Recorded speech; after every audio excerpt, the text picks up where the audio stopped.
Good evening বন্ধুরা, happy Diwali সবাইকে। তো এই যে আমার ঘরের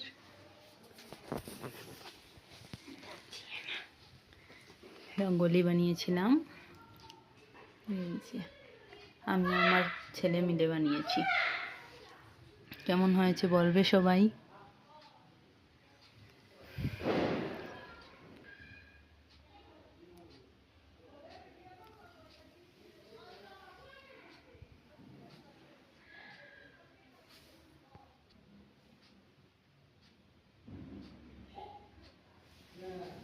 বাইরে দেখাই। তো এই যে বন্ধুরা, আমি এখানে প্রদীপগুলো দিয়ে দিলাম।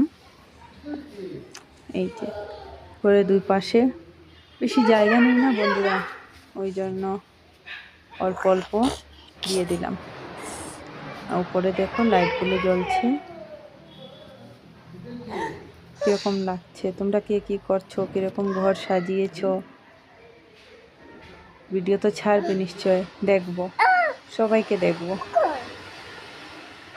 যদি ভালো লাগে লাইক কমেন্ট শেয়ার করে দিও, সাবস্ক্রাইব করে নিও।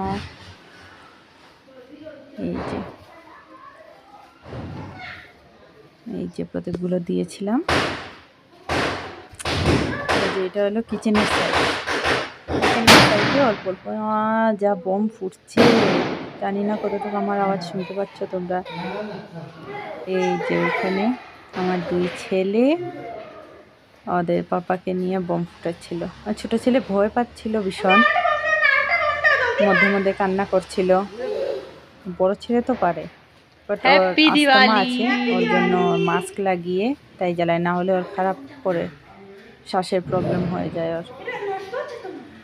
এই যে আরেকটা দিদির ঘর, ওইটা কীরকম হয়েছে জানাবে সবাই, আর সবাইকে হ্যাপি দিওয়ালি।